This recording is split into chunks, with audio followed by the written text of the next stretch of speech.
আজ হচ্ছে শ্রাবণ মাসের চতুর্থ এবং শেষ সোমবার। আর শ্রাবণ মাসের এই সোমবারে ভক্তরা মন্দিরে এসে একত্রিত হন মহাদেবের আশীর্বাদ লাভ করতে। আমিও তাই এসেছি। কথিত আছে শ্রাবণ মাসের এই শিবের ব্রত এবং অভিষেক মন্ত্র পাঠ করলে মহাদেব প্রসন্ন হন, আশীর্বাদ প্রদান করেন। তাই আমিও মন্দিরে এসেছি মহাদেবের আশীর্বাদ নিতে। তো এখানে অনেক ভক্তদের সমাগম দেখুন, সব ভক্তরা পুজো দিচ্ছে বাবাকে এবং বাবার কাছে আশীর্বাদ চাইছে।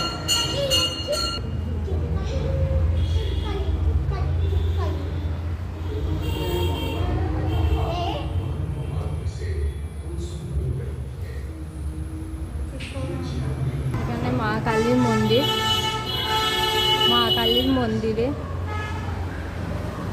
মানুষ এসে মা কালীকে প্রণাম করছেন এবং এখানে বাবার মন্দিরের ভিতর মোম জ্বালানো নিষেধ আছে, তাই এখানে জ্বালানো হচ্ছে কালী মায়ের সামনে। এই হচ্ছে কালী মায়ের মন্দির। আমি সকাল দিকে আসতে পারিনি, একটু লেট হয়ে গেল। না, প্রচুর ভিড় হয় এই শ্রাবণ মাসের সোমবারে আমাদের শিব মন্দিরে। এটা হচ্ছে আমাদের নারায়ণ মন্দির, শিববাড়ির নারায়ণ মন্দির, শিলচর রংপুরের শিববাড়ির নারায়ণ মন্দির।